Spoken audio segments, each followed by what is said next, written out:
His hair was matted, and his face was weathered, with deep lines etched by years of hardship. Despite his haggard appearance, there was something about him that drew Jack's attention.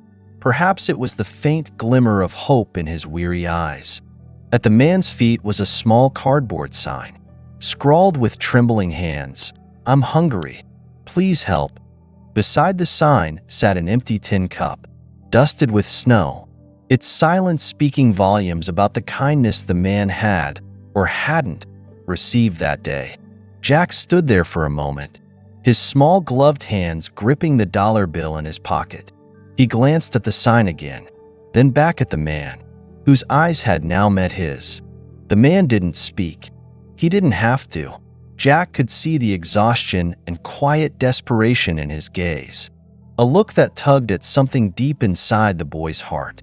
Jack's thoughts raced. He remembered his mother's words as she handed him the dollar.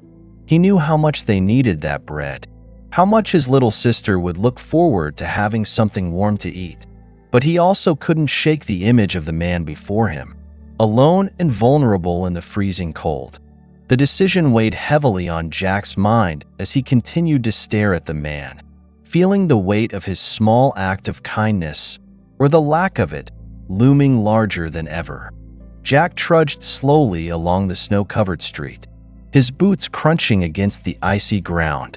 The cold wind nipped at his cheeks and nose, but he barely noticed.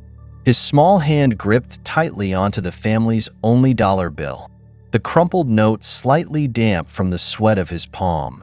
It wasn't much, but it was everything they had left. Jack's mother had given it to him with a soft,